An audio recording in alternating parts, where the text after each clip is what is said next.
जो ऑनलाइन आ चुके हैं उनको आवाज मेरी आ रही है भाई? बोलो ऑनलाइन वालों, ऑडिबल हूं मैं? Yes, okay, done. देखिए, बैठिए बैठिए।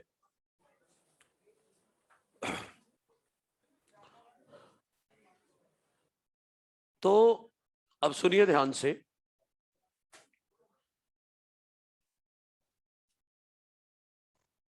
अब बात यह है, देखो भाई, बायोमोलिक्यूल तो मैंने बता दिया कि पढ़ाना है, इसलिए मैंने वो क्लास ली संडे को। वैसे मुझे माइनर के पहले हमारा माइक्रोब्स, प्लांट ब्रीडिंग, ये सब हो जाएगा। माइक्रोब्स 1 लेक्चर का है, प्लांट ब्रीडिंग 2 लेक्चर का है, 3 लेक्चर में दोनों हो जाएंगे। अब बायोटेक का अब पहला चैप्टर आज पूरा हो जाएगा, 5-7 मिनट का बचे तो बचे। और बायोमोलिक्यूल रह रहा था, तो मैंने ऊपर वालों को बोला था कि भाई ऐसा करता हूँ, बायोमोलिक्यूल मैं पढ़ा देता हूँ संडे संडे 2 लेक्चर लेकर, 2-2 घंटे की। तो 1-2 घंटे ले चुका हूँ, 1-2 घंटे बाकी है, तो अगले संडे को ले लूंगा, और जो बचेगा उसे रनिंग क्लास में ही लूंगा। तो कुल मिला के आराम से हो जाए, भागम दौड़ी ना हो, इसलिए मैंने ऐसा किया। तो इसी बहाने बायोमोलिक्यूल भी आपका करा के जाऊंगा मैं। नहीं लिखा है ना? हाँ, सिलेबस मैंने ही दिया है। आना होगा तो बता दूंगा, कुछ पढ़ लेना, ऐसे लापरवाही ना करना, नहीं तो पढ़ोगे नहीं आप। वहां डलवा देता हूँ कि बायोमोलिक्यूल आएगा, आएगा नहीं आएगा बाद में देखेंगे। पढ़ लेना, मेरा कहने का मतलब यह है। अभी से एक बार पढ़ लो, दिक्कत नहीं आनी चाहिए बाद में, क्योंकि बाद में जब पढ़ते हैं तो फिर हवा नहीं लगती है कि क्या बताया था उस समय। तो एक रीडिंग जरूरी है उसकी, ठीक है? और इस बार तो 4-5 क्वेश्चन आ गए, तो इसलिए और इंपॉर्टेंट, इसलिए मैंने और ज्यादा फोकस किया कि मैं पढ़ा के जाता हूं, ठीक है?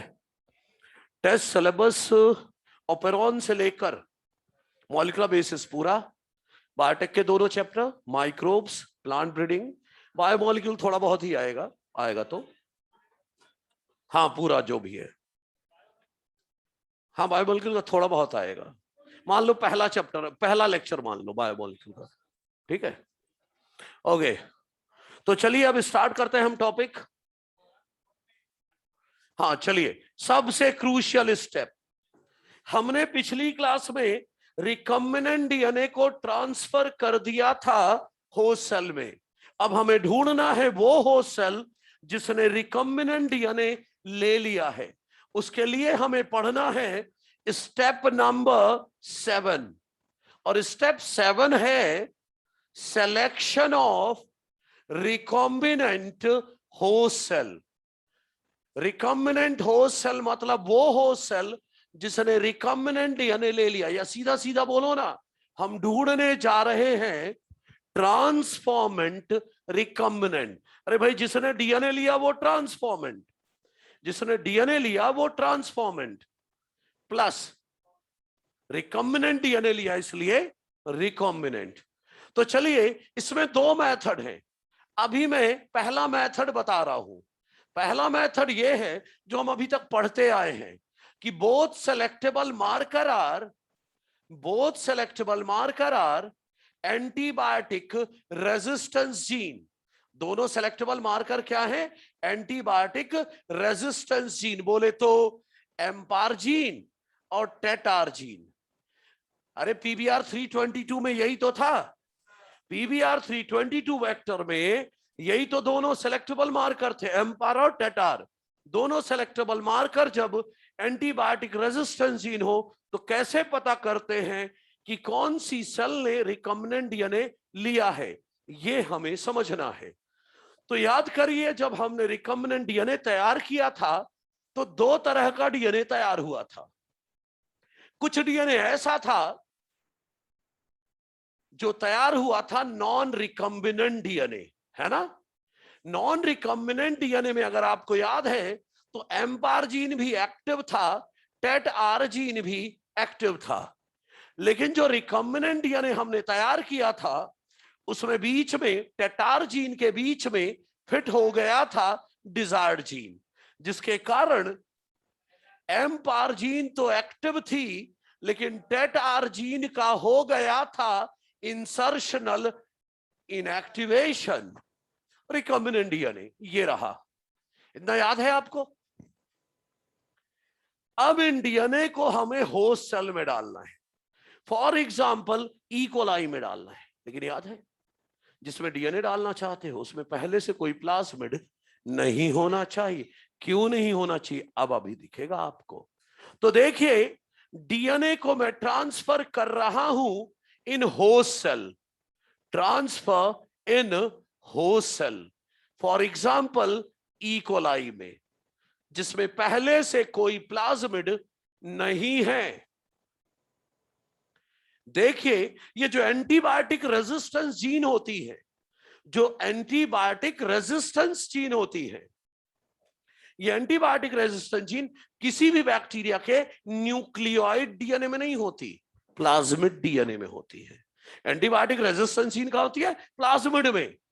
लेकिन जिस ई कोलाई में आप डालो उसमें पहले से कोई प्लाज्मिड नहीं है, मतलब एंटीबायोटिक रेजिस्टेंस जीन नहीं है। मतलब जिस ई कोलाई में आप जीन डाल रहे हैं, रिकॉम्बिनेंट डीएनए डाल रहे हैं, उसमें ना तो एम्पार जीन है ना टेटार जीन है। समझ रहे हैं? अच्छा, तो जब आप डीएनए डालने की कोशिश करोगे तो 3 तरह की बैक्टीरिया बनेंगी, ये आपको पढ़ाया जा चुका है। कुछ ई कोलाई ऐसी होंगी, कुछ ई कोलाई ऐसी होंगी जिनके पास खुद का न्यूक्लियोइड डीएनए तो है लेकिन बाहरी कोई डीएनए नहीं लेंगी, और इनको कहते हैं नॉन ट्रांसफॉर्मेंट बैक्टीरिया। कोई डीएनए नहीं लिया इसने बाहरी, इसे कहते हैं एंटी। एंटी बोले तो नॉन ट्रांसफॉर्मेंट बैक्टीरिया। लेकिन कुछ बैक्टीरिया ऐसी मिलेंगी आपको जिसके पास खुद का न्यूक्लियर डीएनए तो है प्लस नॉन रिकॉम्बिनेंट डीएनए लिया, लेकिन डीएनए तो लिया ना। अब डीएनए लिया तो क्या बोलूं, ट्रांसफॉर्मेंट, लेकिन नॉन रिकॉम्बिनेंट डीएनए लिया तो non recombinant bacteria, transformant, non recombinant bacteria. DNA कोई सा भी ले ट्रांसफॉर्मेंट कहेंगे, क्योंकि नॉन रिकॉम्बिनेंट डीएनए लिया इसलिए इसे बोलेंगे नॉन रिकॉम्बिनेंट बैक्टीरिया। क्लियर? अच्छा, तीसरी बैक्टीरिया ऐसी भी होगी जिसने खुद का न्यूक्लियर डीएनए तो है लेकिन साथ में लिया है रिकॉम्बिनेंट डीएनए। तो जिस बैक्टीरिया ने रिकॉम्बिनेंट डीएनए लिया, डीएनए तो लिया तो ट्रांसफॉर्मेंट बोलो, लेकिन रिकॉम्बिनेंट डीएनए लिया तो ट्रांसफॉर्मेंट रिकॉम्बिनेंट बैक्टीरिया बोलो। तो इनको कहेंगे ट्रांसफॉर्मेंट रिकॉम्बिनेंट बैक्टीरिया। अरे इसी बैक्टीरिया को तो हम ढूंढ रहे हैं। बैक्टीरिया 3 तरह की बनी, हम ढूंढ रहे हैं वो बैक्टीरिया जिसने रिकॉम्बिनेंट डीएनए लिया। रिकॉम्बिनेंट डीएनए जिसने लिया है उसी ने तो डिजायर्ड जीन ली हुई है, इसको ढूंढना है हमें। कैसे ढूंढेंगे देखते हैं। सबसे पहले इनका कैरेक्टर देखें। जिस बैक्टीरिया ने कोई डीएनए नहीं लिया है, इसके पास ना तो एम्पिसिलिन रेजिस्टेंस जीन है ना टेट्रासाइक्लिन रेजिस्टेंस जीन है। मतलब ये एम्पिसिलिन और टेट्रासाइक्लिन दोनों में मर जाएगा, समझ रहे हैं? लेकिन जिसने नॉन रिकॉम्बिनेंट डीएनए लिया है, जिसने नॉन रिकॉम्बिनेंट डीएनए लिया है, उसके पास एम्पार टेटार दोनों एक्टिव है। एम्पार भी एक्टिव है और टेटार भी एक्टिव है। मतलब इसे एम्पिसिलिन या टेट्रासाइक्लिन किसी में भी ग्रो करो, दोनों में जिंदा रहेगा। लेकिन जिसने रिकॉम्बिनेंट डीएनए लिया है, जिसने रिकॉम्बिनेंट डीएनए लिया है, उसमें एम्पार तो एक्टिव है लेकिन टेटार तो इनएक्टिव हो गया है। तो एम्पार तो एक्टिव है लेकिन टेटार का हो गया है इंसर्शनल इनएक्टिवेशन। तो कहूं ये बात जो बैक्टीरिया, कैसे पता चलेगा किसने डीएनए लिया? रिकॉम्बिनेंट डीएनए भाई जो दोनों में मर जाए, एम्पिसिलिन में भी मर जाए, टेट्रासाइक्लिन में भी मर जाए, वो नॉन ट्रांसफॉर्मेंट है। और जिसने जो एम्पिसिलिन टेट्रासाइक्लिन दोनों में जिंदा रहे, उसने नॉन रिकॉम्बिनेंट डीएनए लिया है। और जो एम्पिसिलिन में जिंदा रहे लेकिन टेट्रासाइक्लिन में मर जाए, उसने रिकम्बिनेंट डीएनए लिया है। ये क्लियर है? अच्छा, दूसरी बात, सर आप ये बताने वाले थे कि जिस इकोलाई में अपन डीएनए डाल रहे हैं उसमें पहले से कोई प्लाज्मिड नहीं होना चाहिए, वो क्यों?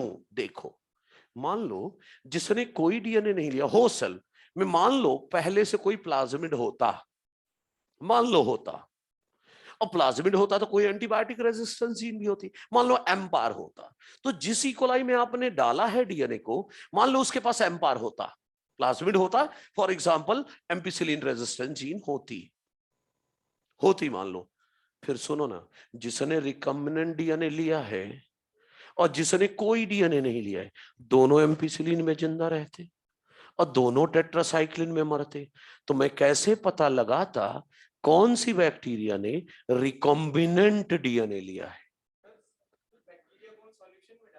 हाँ, अरे रुकना, अभी अभी उतनी दूर ना जा, अभी तो जो बोल रहा हूं वहां पर इतना क्लियर है। तो पहले से कोई प्लाज्मिड नहीं होना चाहिए, नहीं तो हम ढूंढ नहीं पाएंगे उस बैक्टीरिया को जिसने रिकम्बिनेंट डीएनए लिया है। समझ रहे हैं? अच्छा, तो अभी तक क्या रिजल्ट आया आपके दिमाग में? जो दोनों में मर जाए, एम्पिसिलिन टेट्रासाइक्लिन दोनों में मर जाए, उसने कोई डीएनए नहीं लिया, नॉन ट्रांसफॉर्मेंट। और जो दोनों में जिंदा रहे वो नॉन रिकम्बिनेंट डीएनए लिए बैठा है। और जो एम्पिसिलिन में जिंदा रहे और टेट्रासाइक्लिन में मर जाए, उसने रिकम्बिनेंट डीएनए लिया है। राइट? अब हम ढूंढने चल रहे उस बैक्टीरिया को जिसने क्या लिया है, रिकम्बिनेंट डीएनए। कैसे करेंगे आइए देखते हैं। मतलब अब हम करने जा रहे selection of transformant recombinant bacteria, मतलब वो बैक्टीरिया जिसने रिकम्बिनेंट डीएनए लिया है। तो कैसे करेंगे अब वो देखना। एक प्लेट में मैंने कल्चर मीडियम डाल दिया, मतलब बैक्टीरिया के खाने पीने की चीजें। Plate having culture medium, plate जिसमें कल्चर मीडियम है। लेकिन एक बात का खास ध्यान, एंटीबायोटिक नहीं डाली है मैंने, कोई भी एंटीबायोटिक नहीं पड़ी हुई है इसमें, एंटीबायोटिक एब्सेंट है। ये लो, एक प्लेट है जिसमें कल्चर मीडियम है, एंटीबायोटिक कोई नहीं है। अब जब एंटीबायोटिक कोई नहीं है तो तीनों ग्रो करेंगे, इनको डाल दो। मैंने जब डाला तो ये वाली बैक्टीरिया यहां पर गिरी, ये वाली बैक्टीरिया, मान लो कोई भी बैक्टीरिया, एक बैक्टीरिया यहां गिरी, एक यहां गिरी, एक यहां गिरी, ऐसे बैक्टीरिया गिरी जब मैंने डाला इनको मल्टीप्लाई करने के लिए। तो जो बैक्टीरिया यहां गिरी, इसके डिवीजन से जितनी भी सेल बनेंगी सब यहीं पर बनेंगी, है ना? यहां पर कॉलोनी बनेगी। यहां पर जो बैक्टीरिया गिरी उसके डिवीजन से यहां पर कॉलोनी बनेगी। यहां पर जो बैक्टीरिया गिरी यहां पर कॉलोनी बनी। अपन एज्यूम कर रहे हैं कि भाई 3 तरह की बैक्टीरिया है तो 3 तरह की कॉलोनी बनेंगी। 3 तरह की बैक्टीरिया तो 3 तरह की कॉलोनी बनी। हमें नहीं पता ये 3 तरह की कॉलोनी है कि सब में एक जैसे ही बैक्टीरिया, कुछ नहीं पता अभी हमें कुछ भी नहीं पता है कि किसी ने रिकम्बिनेंट डीएनए लिया है, किसी ने क्या लिया है, नहीं लिया है, हमें अभी कुछ नहीं पता। हमें तो अभी 3 तरह की बैक्टीरिया थी, मान लो 3 जगह गिरी, 3 कॉलोनी बन गई। अब मुझे यह ढूंढना है कि कौन से कॉलोनी में ऐसी बैक्टीरिया है जिसने रिकम्बिनेंट डीएनए लिया है।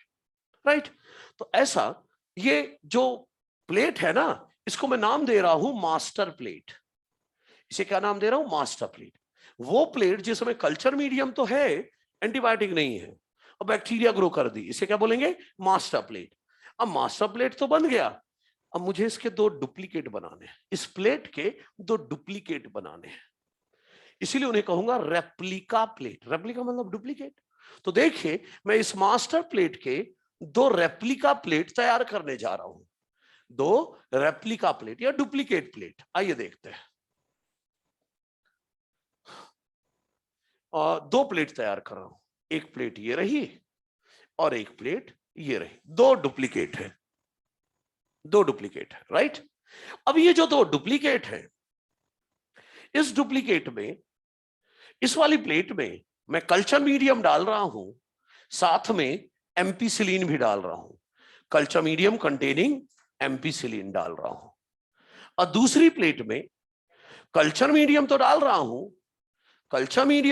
हूं, साथ में टेट्रासाइक्लिन भी डाल रहा हूं, कल्चर मीडियम कंटेनिंग टेट्रासाइक्लिन डाल रहा हूं। ये लो, ध्यान से देखिएगा।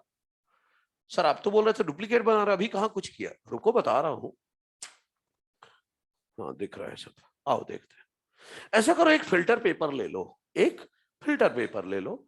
फिल्टर पेपर को यहां पर हल्का सा प्रेस करो, फिल्टर पेपर लाओ और हल्का सा प्रेस करो, तो हर कॉलोनी की 2-2, 4-4 बैक्टीरिया चिपक गई फिल्टर पेपर पर। अब उस फिल्टर पेपर को ना ऐसे करो ना ऐसे, हिलाना डुलाना नहीं है, जिस पोजीशन पर फिल्टर पेपर को प्रेस किया था उसी पोजीशन पर इसको उठाओ और हल्का सा यहां पर प्रेस कर दो। तो हर कॉलोनी की जो बैक्टीरिया चिपकी थी, हर कॉलोनी की 1-1-2 बैक्टीरिया इस प्लेट में गिर गई। अब वो फिल्टर पेपर को हटा लो, मान लो यहां पर 1 बैक्टीरिया या 2 बैक्टीरिया गिर गई थी, यहां 1-2 गिर गई थी, यहां 1-2 गिर गई थी ऐसे। लेकिन I am sure about one thing, क्या, कि ये जो बैक्टीरिया है ये पक्का इस कॉलोनी की है, ये बैक्टीरिया इस कॉलोनी की है और ये बैक्टीरिया इस कॉलोनी के। तो मैंने क्या बनाया, डुप्लीकेट ऑफ मास्टर प्लेट। अब फिर से फिल्टर पेपर लो, फिर से हल्का सा प्रेस करो, फिर से 2-2, 4-4 बैक्टीरिया हर कॉलोनी की चिपक गई और बिना हिलाए डुलाए ऐसे मूव किए इसको ऐसे ही यहां पर करो, तो हर कॉलोनी की 1-1, 2-2 बैक्टीरिया गिर गई यहां। तो मैं क्या तैयार कर रहा हूं, डुप्लीकेट ऑफ मास्टर प्लेट, इसलिए नाम दिया रेप्लिका प्लेट। अच्छा, 24 घंटे लगते हैं डिवाइड करने में, 24 घंटे में दिखने लगती है प्लेट में कॉलोनी, बैक्टीरिया कॉलोनी 24 घंटे में दिख जाती है। तो मैंने 24 घंटे इन प्लेट को छोड़ दिया। 24 घंटे के बाद मैं उम्मीद तो यही लगाए बैठा था कि जब 3 कॉलोनी वहां है तो 3 कॉलोनी यहां भी होंगी, बट फॉर सरप्राइजिंगली यहां पर तो कॉलोनी मुझे दिख गई, यहां पर भी दिख गई, ये 2 कॉलोनी मुझे दिख गई, लेकिन यहां पर कोई कॉलोनी नहीं दिख रही, यहां पर कोई कॉलोनी नहीं दिख रही मुझे। तो ऐसा कौन है जो एम्पिसिलिन में मर गया, ऐसा कौन है जो एम्पिसिलिन में मरेगा, जिसने कोई डीएनए नहीं लिया है, उसके पास एम्पार जीन नहीं है। एम्पिसिलिन रेजिस्टेंस जीन किसके पास नहीं है, जिसने कोई डीएनए नहीं लिया है, वो एम्पिसिलिन में मर गया, राइट। तो फुल कॉन्फिडेंस के साथ मैं जाऊंगा, ये मतलब ये मतलब नॉन ट्रांसफॉर्मेंट बैक्टीरिया की कॉलोनी है, बोल सकता हूं ना। अच्छा, अब ये जो 2 जिंदा हैं, 2 कॉलोनी मिली, इन्होंने कोई ना कोई डीएनए जरूर लिया है, क्योंकि अगर किसी ने नॉन रिकम्बिनेंट डीएनए लिया है तो भी एम्पिसिलिन रेजिस्टेंस जीन है, और अगर रिकम्बिनेंट डीएनए लिया है तो भी एम्पिसिलिन रेजिस्टेंस जीन है। मतलब जिंदा वही है जिसने कोई ना कोई डीएनए लिया है। मतलब जिंदा कौन है, ट्रांसफॉर्मेंट। मर कौन गया, नॉन ट्रांसफॉर्मेंट।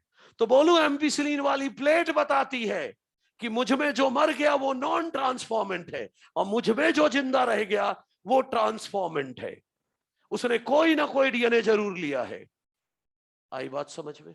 अच्छा, तो यहां पर मैं कमेंट सेक्शन में एम्पिसिलिन में लिखूंगा कि नॉन ट्रांसफॉर्मेंट बैक्टीरिया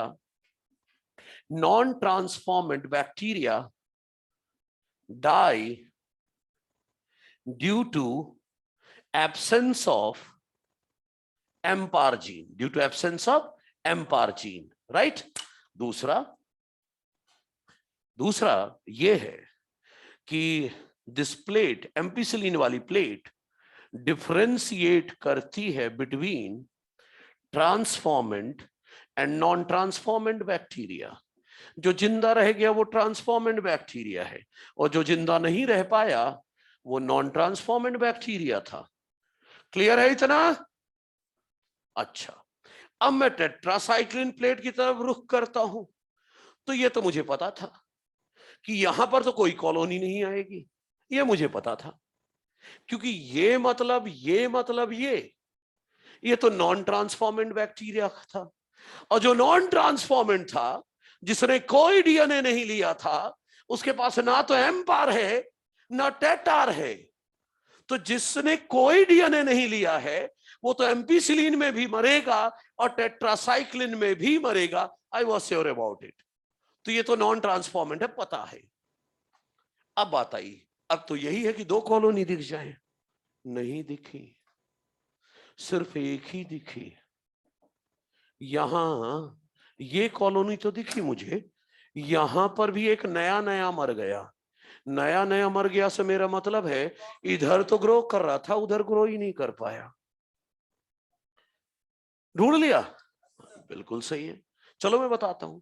अरे भाई, ऐसा कौन है जो एम्पिसिलिन में भी जिंदा है और टेट्रासाइक्लिन में भी जिंदा है? जिसने नॉन रिकॉम्बिनेंट डीएनए लिया है। जिसने नॉन रिकॉम्बिनेंट डीएनए लिया है उसके पास एम्पिसिलिन टेट्रासाइक्लिन दोनों की रेजिस्टेंस जीन है।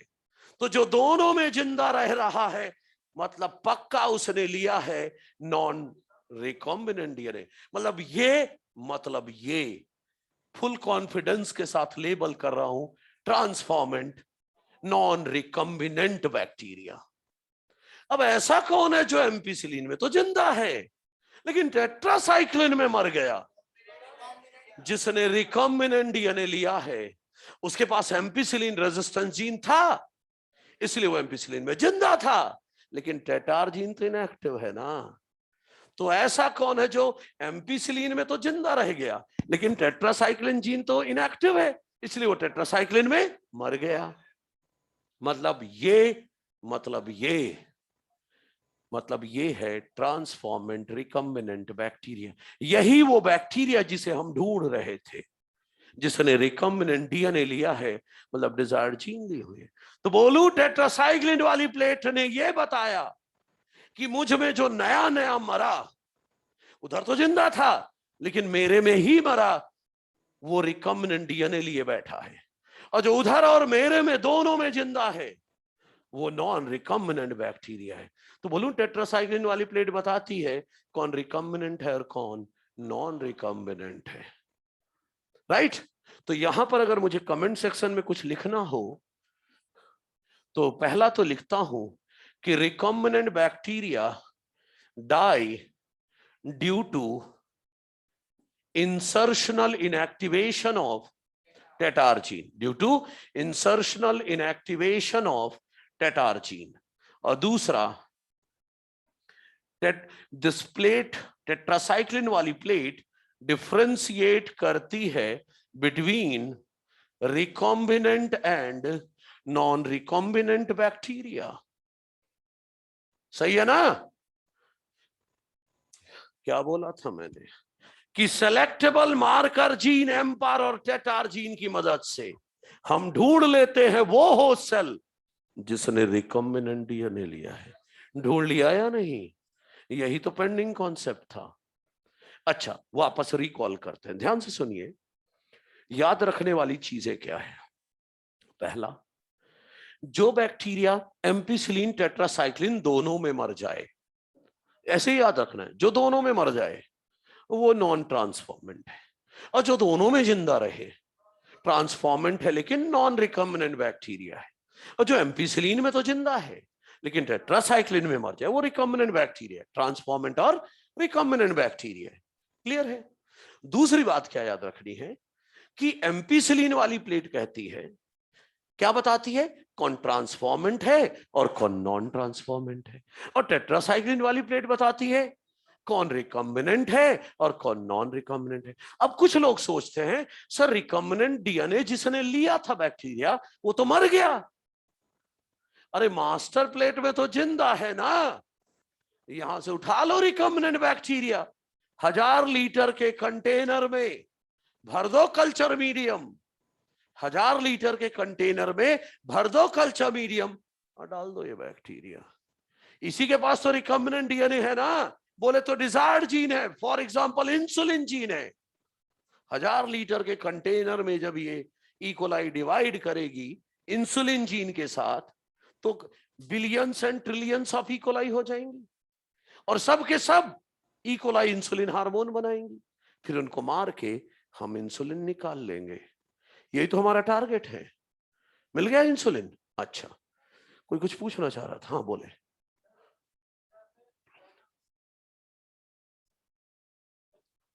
हाँ बिल्कुल। प्लाज्मिड में सेल के अंदर गया, हाँ चला गया। क्या क्या मिक्स है? हाँ तीनों तरह के डीएनए मिक्स थे, दो तरह के डीएनए, हाँ तीनों तरह के मिक्स है ये बैक्टीरिया। अच्छा ठीक है, ध्यान से सुन, ध्यान से देखो।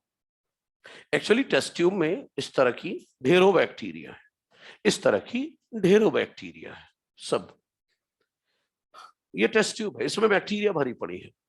तो हम यूज किया करते हैं एक वायर लूप। एक्चुअली मैंने ये कर रखा है इसलिए बता रहा हूं।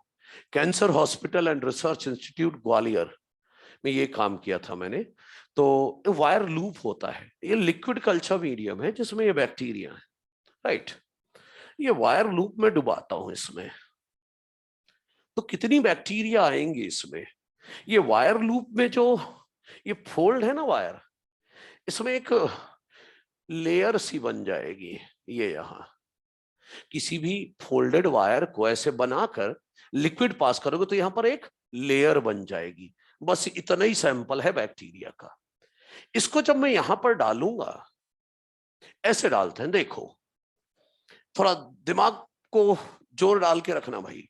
अब इस लूप को, वायर लूप को जिसमें बैक्टीरिया सैंपल है, उसको मैं ऐसे चलाता हूं, इस वायर, इस लूप को ऐसे चलाता हूं, ऐसे। इसे बोलते हैं streak line method. Streak line method, Z जैसा कुछ चलाया करता हूं। तो जब मैं चला रहा था इस लूप को यहां पर, तो एक बैक्टीरिया यहां गिरी है। एक तीन कॉलोनी नहीं आई है, ढेरों आई है। ये तो मैंने आपके समझाने के लिए लिया है कि तीन बैक्टीरिया तीन कॉलोनी। कई बैक्टीरिया थी, एक यहां गिरी, एक बैक्टीरिया यहां, एक यहां, एक यहां, एक यहां, एक यहां, एक यहां, एक यहां, ऐसे कई बैक्टीरिया गिरी। सब डिवाइड करेंगी, तो इसके डिवीजन से जो बैक्टीरिया है उनकी कॉलोनी ये रही, इसके डिवीजन से कॉलोनी ये रही, इसके डिवीजन से ये रही, इसके डिवीजन से ये रही। मतलब सबके डिवीजन से कॉलोनी बन रही है। कई कॉलोनी आई है एक्चुअली, थोड़ा दिमाग को सही रखना भाई, तभी समझ में आएगा। तो कई कॉलोनी बनी है, तीन नहीं बनी है, कई बनी है। वो तो आपको समझ में आसानी से आ जाए इसलिए मैं तीन कॉलोनी लेता हूं। ढेरों कॉलोनी बनी है। अब थोड़ा इसने पूछा तो उस लेवल पर लेके जा रहा हूं। तो कई कॉलोनी है। तो मैंने जब एम्पीसिलिन में ग्रो किया, जब एम्पीसिलिन में ग्रो किया, ये वाली कॉलोनी मर गई, ये वाली बैक्टीरिया मर गई, ये मर गई और ये मर गई और ये भी मर गई। मतलब आई एम श्योर कि जो एम्पीसिलिन में मर गई ये सब नॉन ट्रांसफॉर्मेंट बैक्टीरिया है। पता चल गया। अब मैंने टेट्रासाइक्लिन में चेक किया, तो टेट्रासाइक्लिन में ये तो मरना ही था, टेट्रासाइक्लिन में नॉन ट्रांसफॉर्मेंट को, प्लस यहां पर कुछ नई नई कॉलोनी मरी। एक ये मर गई, एक ये मर गई, एक ये मर गई और एक ये मर गई। ये चारों कॉलोनी किसकी थी? Recombinant bacteria. ट्रांस टेट्रासाइक्लिन में कौन मरेगा नया नया? Recombinant bacteria. और जो बची रह गई वो नॉन रिकॉम्बिनेंट। हो गया तेरा डाउट क्लियर? एक्चुअल में क्या होता है, इस लेवल का समझाने बैठो क्लास में तो कितना गिनाते रहोगे। और इस तरह में बिल्कुल आसान है समझाना। तीन बैक्टीरिया तीन कॉलोनी, फटाफट सबको समझ में आ जाते हैं। कोई पूछ लेता है तो एक्चुअल बता दिया मैंने। क्लियर है? ऐसे करते हैं। अच्छा हाँ, अरे भाई अगर प्लाज्मिड पहले से होता तो उसमें एंटीबायोटिक रेजिस्टेंस जीन भी होती। और अगर एंटीबायोटिक रेजिस्टेंस जीन मान लो फॉर एग्जांपल एम्पार होता, टेटार नहीं है मान लो इस प्लाज्मिड में, इसके एम्पार बस है, तो फिर तो नॉन ट्रांसफॉर्मेंट भी एम्पिसिलिन में जिंदा रहता और टेट्रासाइक्लिन में मरता। और जिसने रिकम्बिनेंट डीएनए लिया वो भी एम्पिसिलिन में जिंदा रहता और टेट्रासाइक्लिन में मरता। तो कैसे पता चलता कि किसने रिकम्बिनेंट डीएनए लिया है या नॉन ट्रांसफॉर्मेंट है? क्या पीवीआर तो मैंने आर्टिफिशियली बनाया ना भाई, नेचुरल की बात कर रहा हूं, ठीक है ना। हाँ, फिर तो कुछ नहीं पता चलेगा, इसीलिए मैं बोल रहा हूं प्लाज्मिड इसीलिए नहीं होना चाहिए, एंटीबायोटिक रेजिस्टेंस जीन होस्टल में इसीलिए नहीं होना चाहिए ताकि हम पता लगा सके कौन सी सेल ने डीएनए लिया है और रिकम्बिनेंट नॉन रिकम्बिनेंट किसने लिया है। कितना आसान है जब प्लाज्मिड नहीं था तब, ठीक है। लेकिन एनसीईआरटी बोली पता तो लग गया, लेकिन एनसीईआरटी कहती है but this method is cumbersome. हाँ, NCERT page number 200, NCERT page number 200, second paragraph second line, 200 का सेकंड पैराग्राफ सेकंड लाइन लिखा मिलेगा, this method is a cumbersome procedure. Cumbersome का मतलब मैंने हैंड आउट में लिख रखा है, long and difficult, as it require double plating. अरे बड़ी लंबी प्रोसेस है ये। एक बार मास्टर प्लेट बनाओ, फिर दो दो रेप्लिका प्लेट बनाओ, तब जाकर पता चल रहा है कि कौन सी बैक्टीरिया ने रिकम्बिनेंट डीएनए लिया है। पेज नंबर 200, 199 के बाद आता है। फिर सेकंड पैराग्राफ, दूसरी लाइन, सेकंड पैराग्राफ ऊपर से और दूसरी लाइन, कुंबरसम प्रोसीजर। तो कुंबरसम का मतलब होता है लॉन्ग एंड डिफिकल्ट। अरे लेंदी है भाई, क्योंकि डबल बार प्लेट करना पड़ रहा है। एक बार मास्टर प्लेट बनाना पड़ रहा है और फिर एक बार दो दो रेप्लिका प्लेट बनाना पड़ रहा है, तो बड़ा लंबा प्रोसीजर हो जा रहा है। इसीलिए मैंने हैंड आउट में फिर लिखा, पता है क्या, कि alternative selectable marker method was develop. अरे मतलब इसका अल्टरनेट डेवलप किया गया है, एक और तरीका डेवलप किया है, जिससे पता है क्या होगा, दो दो बार प्लेट नहीं करूंगा, एक बार प्लेट करूंगा और पता चल जाएगा कि किसने रिकम्बिनेंट डीएनए लिया है। तो चलो अगला मेथड देखते हैं, जिसमें इतना झमेला नहीं होगा। बस एक बार ही उगाना पड़ेगा बैक्टीरिया को और पता चल जाएगा किसने रिकम्बिनेंट डीएनए लिया है। देखें, आइए देखते हैं, देखिए अच्छे से देखिएगा। तो ये जो कुंबरसम वाली लाइन बताई थी ना, इसके बाद की जो वो पैराग्राफ बचा है, सेकंड पैराग्राफ, वो पूरा दूसरा मेथड ही है। तो आइए दिखाता हूं आपको, सेकंड मेथड दिखाने जा रहा हूं अब मैं।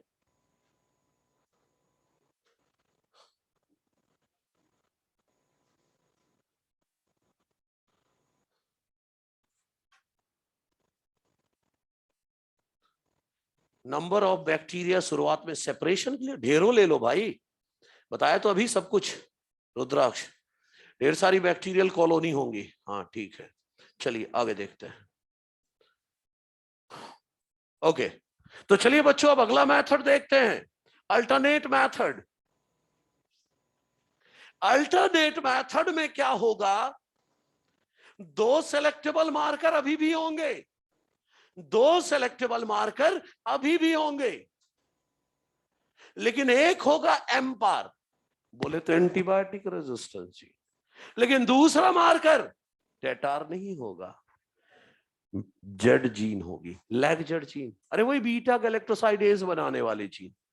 तो दो सेलेक्टेबल मार्कर अभी भी है, पहले वाले में दोनों selectable marker antibiotic resistant gene है, लेकिन जो अब अगला मेथड ला रहा हूं उसमें एक तो एंटीबायोटिक रेजिस्टेंट जीन है एम्पार जीन, लेकिन दूसरा एंटीबायोटिक रेजिस्टेंट जीन नहीं है, जेड जीन है, लैकोपरॉन वाला, बीटा गैलेक्टोसाइडेज एंजाइम बनाने वाली जीन। राइट, आइए देखते हैं, उसको समझते हैं।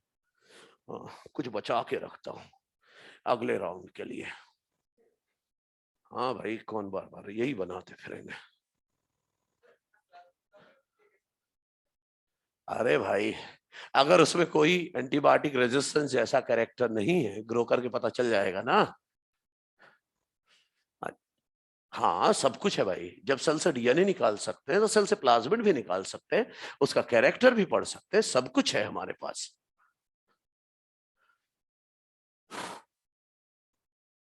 ओके,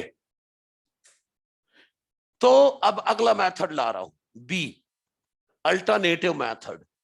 सभी ध्यान दीजिएगा, अच्छे समझिएगा, अगला मेथड भी इसी तरह है। और ये समझ में आया ना आपको, क्योंकि ये समझ में आया तो ये जान लो बायोटेक का ये चैप्टर आपका परफेक्ट हो गया। सबसे इंपॉर्टेंट ये है, ठीक है ना। हाँ, इसके बाद 7 का बी आ रहा है, इसी तरह का है लेकिन थोड़ा सिंपल है, वो इतना लंबा प्रोसीजर नहीं है। आइए देखते हैं।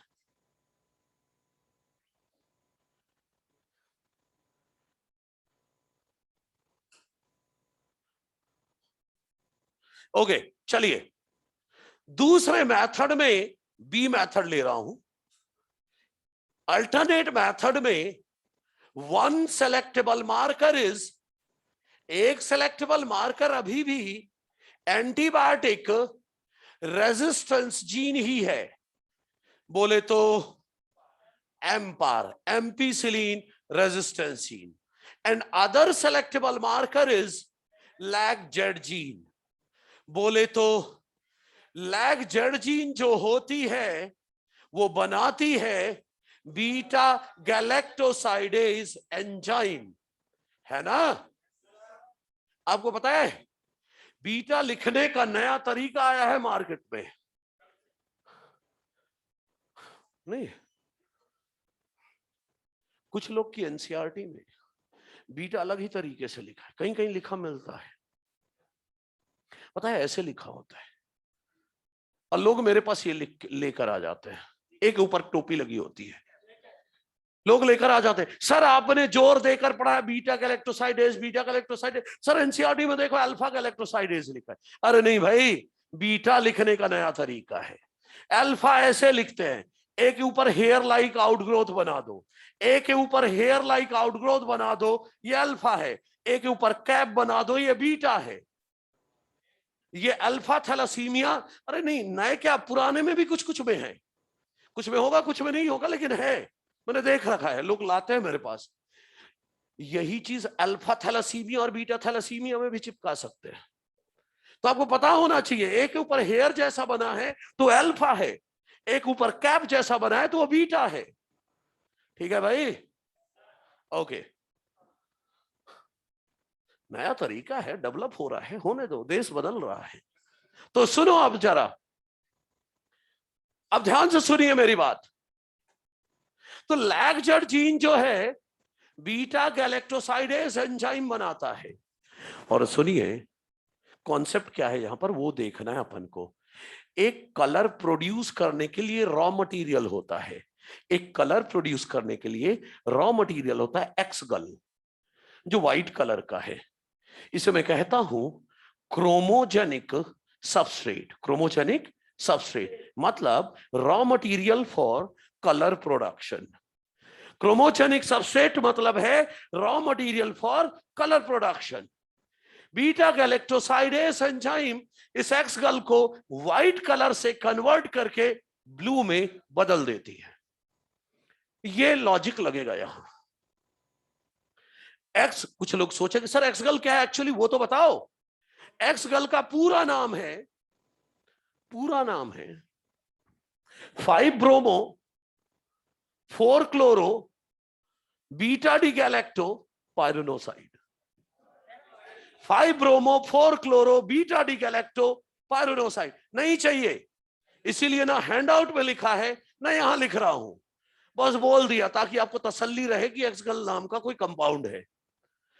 कॉन्सेप्ट क्या है, अगर लैग जेड जीन एक्टिव होगी तो बीटा गैलेक्टोसाइडेज एंजाइम बनेगा, और ये एंजाइम व्हाइट कलर के एक्सगल को ब्लू में कन्वर्ट करेगा, ये कॉन्सेप्ट चलेगा, राइट। अनदर थिंग, यहां पर सेलेक्टेबल मार्कर एम्पार और जेड जीन है, मतलब मुझे वेक्टर बदलना होगा, क्योंकि पीवीआर 322 में तो फिक्स है कि एम्पार और टेटार होता है, तो वेक्टर नया लेना पड़ेगा, कोई ऐसा वेक्टर जिसमें एम्पार और टेटार नहीं लैग जेड जीन होती हो।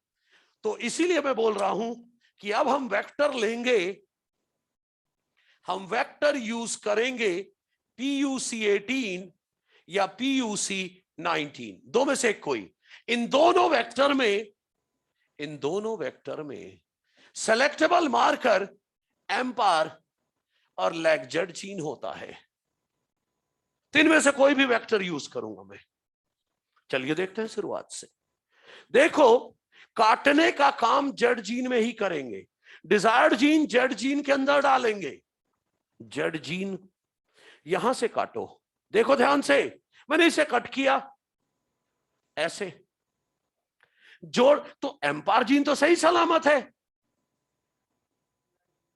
अब मैंने जोड़ा तो दो बातें हैं, या तो जैसा है वैसा फिर से जुड़ गया तो जेड जीन भी सही सलामत है, एम्पायर जीन भी सही सलामत, नॉन रिकॉम्बिनेंट डीएनए मतलब एक तो बन गया नॉन रिकॉम्बिनेंट डीएनए, उसमें एम्पायर जीन भी सही सलामत है और लैग जेड जीन भी सही सलामत है, ये नॉन रिकॉम्बिनेंट डीएनए है। लेकिन अगर लैग जेड जीन के बीचों बीच क्या लग गया, डिजायर्ड जीन लग गया, तो रिकॉम्बिनेंट डीएनए बन गया। लेकिन लैग जेड जीन के बीचों बीच लगा दिया जीन को मैंने, डिजायर्ड जीन को, तो लैग जेड जीन का हो गया इंसर्शनल इनएक्टिवेशन। तो रिकॉम्बिनेंट डीएनए जो तैयार हुआ उसमें एम्पायर जीन तो सही सलामत है, लेकिन रिकॉम्बिनेंट डीएनए ये डिजायर्ड जीन पड़ी हुई है। तो लैग जेड जीन का हो गया है इंसर्शनल इनएक्टिवेशन, क्योंकि जेड जीन के बीच में ही डाला है आपने रिकॉम्बिनेंट डिजायर्ड जीन, तो रिकॉम्बिनेंट डीएनए ये रहा। ये समझ में आया आपको? भाई खोला वापस जोड़ दिया, तो जैसा था वैसे ही हो गया, उसे क्या बोलते हैं, नॉन रिकॉम्बिनेंट डीएनए। लेकिन बीच में डिजायर्ड जीन फिट हो जाए तो लैग जेड जीन के बीचों बीच, तो क्या बन गया, रिकॉम्बिनेंट डीएनए, और जेड जीन इनएक्टिव हो गई। सही है। अब इसको ट्रांसफर करेंगे होस्ट सेल में जिसमें पहले से कोई प्लाज्मिड नहीं है। ट्रांसफर करो होस्ट सेल में जिसमें पहले से कोई प्लाज्मिड नहीं है। पहले से कोई प्लाज्मिड नहीं है मतलब एम्पायर जीन नहीं है, लैग जेड जीन नहीं है, ऐसे होस्ट सेल में डालेंगे। चलो डाल दिया, तो 3 तरह की बैक्टीरिया बनी। कुछ बैक्टीरिया ऐसी होंगी जो कोई डीएनए नहीं लेंगी, नॉन ट्रांसफॉर्मेंट, और जिसने कोई डीएनए नहीं लिया उसके पास प्लाज्मिड तो है नहीं, तो ना तो एम्पायर है उसके पास, ना तो लैग जेड जीन है। समझ रहे हैं? और जिसने नॉन रिकॉम्बिनेंट डीएनए लिया है उसके पास एम्पायर भी एक्टिव है और लैग जेड जीन भी एक्टिव है। और जिसने रिकॉम्बिनेंट डीएनए लिया वो उसके पास एम्पायर तो एक्टिव है, लैग जेड जीन का हो गया इंसर्शनल इनएक्टिवेशन। समझ रहे हैं? बस वही प्रोसीजर दोबारा रिपीट करो। चलो कल्चर करते हैं बैक्टीरिया का। तो देखो हम करने जा रहे हैं सिलेक्शन ऑफ ट्रांसफॉर्मेंट रिकॉम्बिनेंट।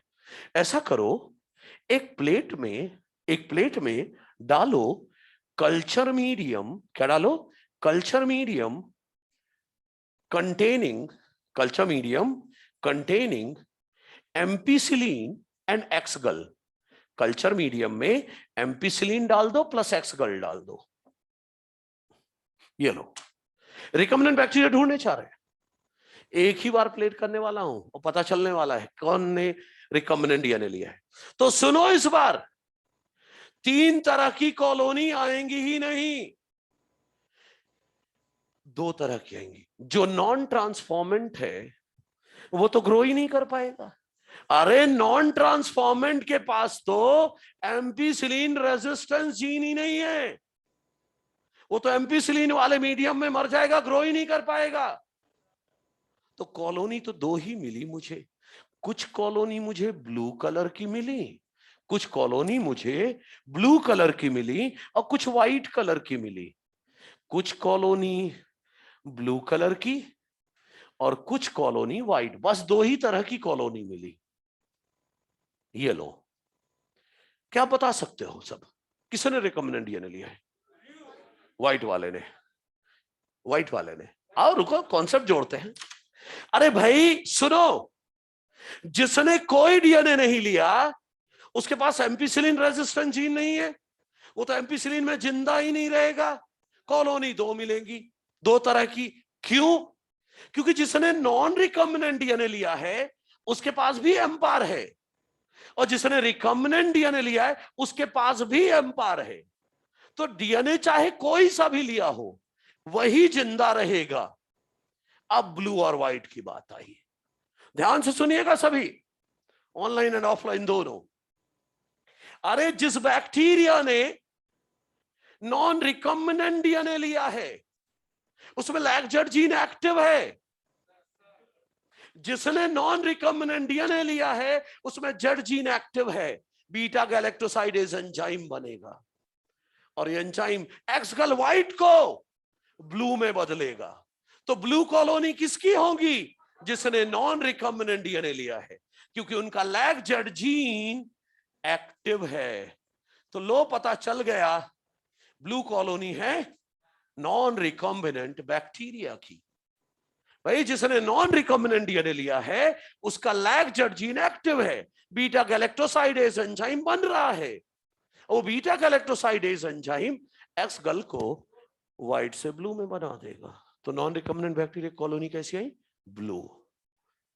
अब जिसने रिकम्बिनेंट डीएनए लिया है उनके जेड जीन का हो गया है इनएक्टिवेशन। जिसने रिकम्बिनेंट डीएनए लिया है उनका जेड जीन तो इनएक्टिव है। जेड जीन इनएक्टिव है तो बीटा गैलेक्टोसाइडेज एंजाइम बनेगा ही नहीं, और जब एंजाइम ही नहीं बनेगा तो एक्सगल व्हाइट का व्हाइट ही रह जाएगा। तो व्हाइट कॉलोनी किसकी आई? रिकम्बिनेंट बैक्टीरिया की, क्योंकि उनके लैग जेड जीन का हो चुका था इंसर्शनल इनएक्टिवेशन। तो जो व्हाइट कॉलोनी आई ये रिकम्बिनेंट बैक्टीरिया की है। बस लो, एक बार प्लेट करते ही पता चल गया किसने रिकम्बिनेंट डीएनए लिया, कोई रेप्लिका वप्लिका नहीं। अब पता है कभी कभी इस बीटा गैलेक्टोसाइडेज एंजाइम को रिपोर्टर एंजाइम के नाम से भी पूछ लिया जाता है। क्या? रिपोर्टर एंजाइम के नाम से। एनसीईआरटी में नहीं है, मैं बताता हूं। एनसीईआरटी ने टेक्स्ट बुक क्वेश्चन नंबर 9 पढ़ो जरा क्या लिखा है। NCERT text book question number 9 लिखा है, पूरा क्वेश्चन पढ़ो। अरे एनसीईआरटी टेक्स्ट बुक क्वेश्चन जो होता है उसमें लिखा है कैसे रिपोर्टर एंजाइम मदद करती है ये ढूंढने में कौन सी सेल ने रिकम्बिनेंट डीएनए लिया है, कौन से नहीं लिया है। मतलब कौन सी एंजाइम की बात हो रही है? Beta galactosidase enzyme. तो आपके एनसीईआरटी भी साथ साथ में बताते जा रहा हूं क्वेश्चन आंसर के लिए भी। तो रिपोर्टर एंजाइम वो बीटा गैलेक्टोसाइडेज एंजाइम को बोल रहे हैं। क्लियर? तो यहां पर कॉन्सेप्ट यही है कि जो बैक्टीरिया ने नॉन रिकम्बिनेंट डीएनए लिया है उसका लैग जेड जीन एक्टिव है, तो बीटा गैलेक्टोसाइडेज बनेगा, तो एक्सगल व्हाइट से ब्लू हो जाएगा, तो ब्लू कॉलोनी आएंगी। और जिसने रिकम्बिनेंट डीएनए लिया है उसका जेड जीन इनएक्टिव है, तो बीटा गैलेक्टोसाइडेज एंजाइम नहीं बनेगा। एंजाइम नहीं बनेगा तो एक्सगल व्हाइट का व्हाइट रह जाएगा, ब्लू नहीं होगा। इसलिए व्हाइट कॉलोनी रिकम्बिनेंट बैक्टीरिया की आती है। क्लियर है सबको? That is all about. हमने ढूंढ लिया वो होस्ट सेल जिसने रिकम्बिनेंट डीएनए लिया है। अब हम इन्हें कल्चर करेंगे। अब हम इन्हें कल्चर करेंगे और ढेर सारा बना लेंगे, है ना? अरे भाई इनको रिकम्बिनेंट बैक्टीरिया को ढेर सारा बिलियन ट्रिलियन कॉपीज बना लो, और सब में डिजायर्ड जीन है, सब डिजायर्ड प्रोडक्ट बनाएंगे, उनको मार के प्रोडक्ट निकाल लेंगे। देखते हैं स्टेप नंबर 8 यही है। तो स्टेप नंबर 8, स्टेप 7 कंटिन्यूटी में था, स्टेप 8 बिखरा हुआ, इसे समेटना पड़ेगा। तो बड़े ध्यान से समेटना भाई, इधर उधर भागना पड़ेगा स्टेप 8 के लिए। तो अच्छे से देखिएगा, क्योंकि स्टेप 9 जो है सिर्फ 5 मिनट का है। स्टेप 9 में ज्यादा कुछ नहीं है, जो बचा है स्टेप 8 है, और बिखरा हुआ है, तो इसको समेटना पड़ेगा। चलो देखते हैं स्टेप नंबर 8।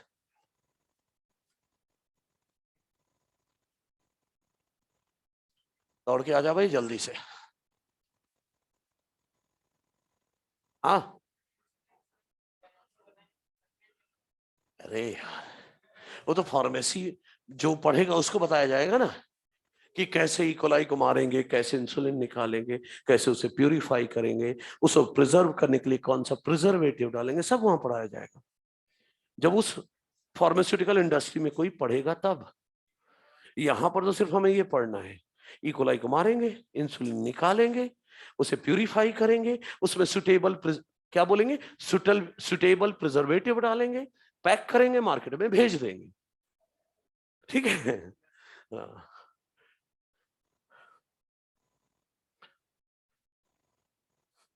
इतना ही ना पढ़ पाते लोग, अभी तो अच्छा लगता है, ये भी पता चल जाए वो भी पता चल जाए। अब जब नीट के 2 महीने बचते हैं ना, तो बच्चों के फोन आते हैं, कुछ लोगों के, सबके नहीं आते, सर केवल एनसीईआरटी से हो जाएगा,